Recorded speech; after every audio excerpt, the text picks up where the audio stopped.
Iowa caucuses this year were a bit of a fiasco, right? On the night of the caucuses, the Iowa Republican Party chairman proclaimed that Mitt Romney had won. And then 16 days later, he said, no, I was wrong. Actually, the Iowa caucuses were a tie between Mitt Romney and Rick Santorum.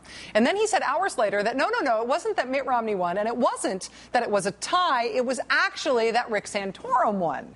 And then ultimately, when it came time to Iowa allocating its delegates to actually participate in choosing a nominee for the Republican Party for president, Iowa did not pick Mitt Romney or Rick Santorum. Iowa picked Ron Paul. So the Iowa caucuses were a mess, right? 3 different winners, depending on when you asked. After the caucuses this year, the chairman of the Iowa Republican Party resigned. And then ultimately, there was a big Iowa fight for control of the party. The end result was that some Ron Paul folks became the chair and co-chair of the Iowa Republican Party.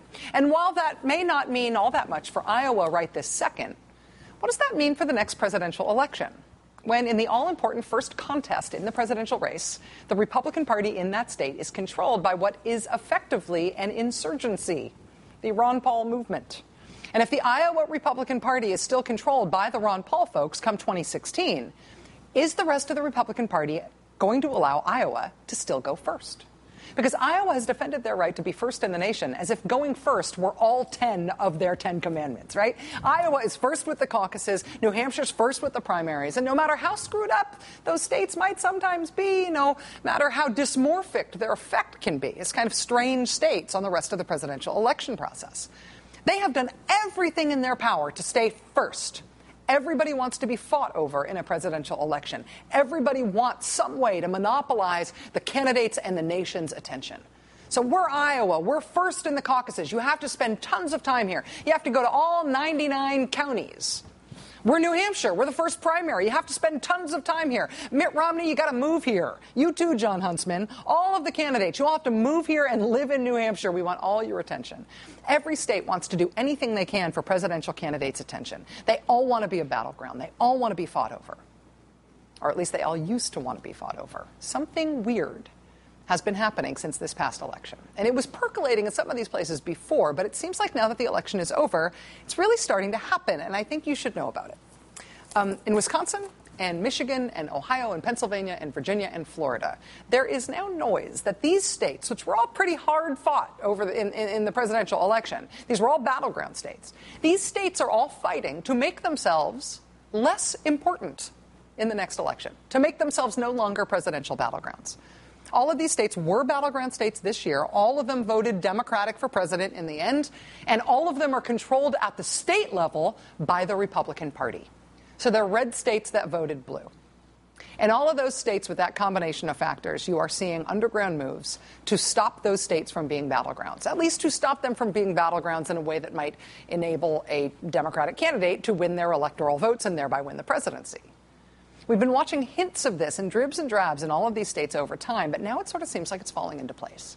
It started in Pennsylvania early in 2012 when Republicans who control the legislature there tried to change the way that state votes for president, so no one candidate could win the whole state. Because they tried this in 2012, right before the election, it was pretty much seen as a transparent attempt to rig the election in Pennsylvania for whoever the Republican presidential candidate was going to be, and so it lost. But now, after the election, with much less attention on any impending election, Republicans in Pennsylvania are trying again.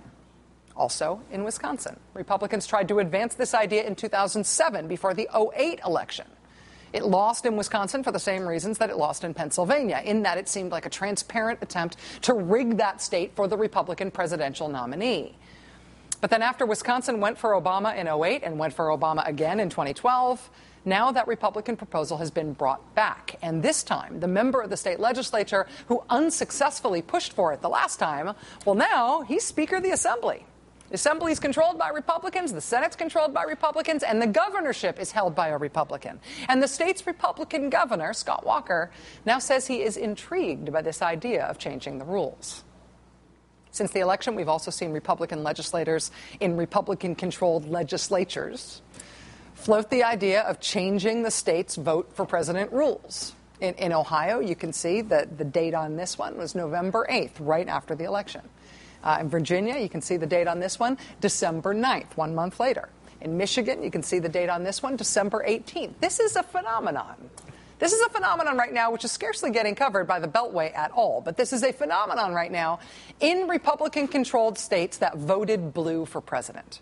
What Republicans are doing in these states is trying to figure out if they can use the fact that Republicans have control of the state government to change who that state votes for president.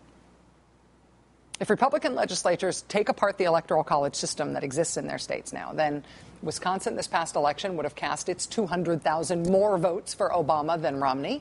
But instead of Obama getting 10 electoral votes out of it, Wisconsin effectively would have cast half a vote for Romney and half a vote for Obama. It would have been 5-5 in terms of electoral votes. Extrapolate this out to the national level under the most aggressive plan that's been put forward on the Republican side, and President Obama would have finished the election nationwide with 5 million more votes than Mitt Romney, but Mitt Romney could still have won the Electoral College and won the presidency. Fair Vote did the math on what the Republicans are maybe rigging in these states, and it kind of works like magic. Quote, if Republicans in 2011 had passed new laws for allocating electoral votes, the exact same votes cast in the exact same way in the 2012 election would have converted Barack Obama's advantage of nearly 5 million popular votes and 126 electoral votes into a resounding Electoral College defeat. Republicans didn't make those changes in 2011, so that didn't happen for this past election.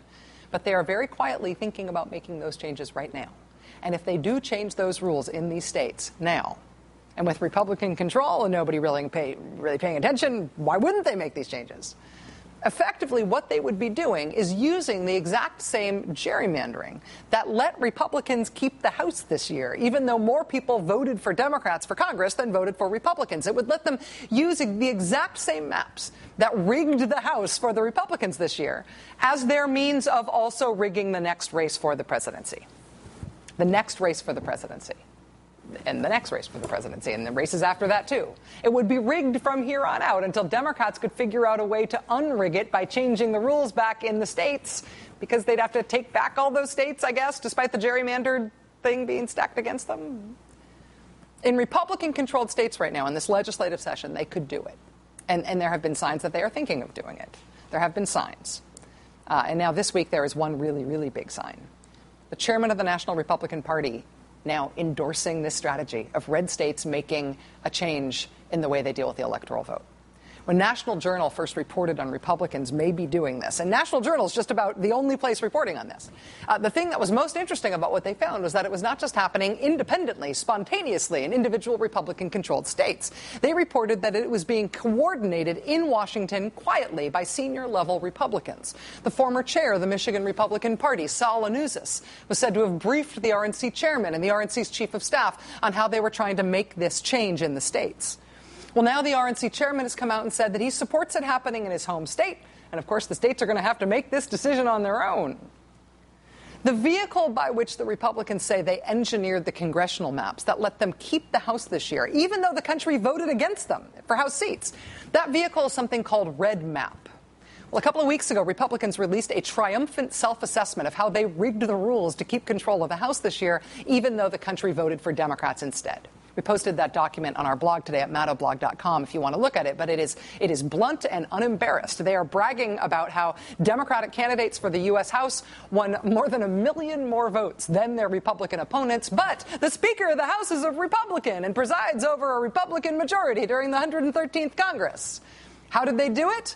They say they erected a Republican firewall through the redistricting process that paved the way to Republicans retaining a House majority in 2012. In other words, we figured out a way for us to win even when the country doesn't vote for us. And the same maps that let them do it in the House, they now want to apply to the presidential election in every state where they can get away with it. We have a ban at this show about talking about 2016. This is the corner of the whiteboard. It's written up there that nobody's allowed to talk about the 2016 election, at least until next November. But this is not about who the candidates are going to be in 2016. This is about whether or not, if the country votes for a Democratic president in 2016, any Democratic candidate, this is about whether or not that results in us having a Democratic president. This is going on in the states right now. Hey, Beltway, wake up. Now it's time for The Last Word with Lawrence O'Donnell. Have a great night.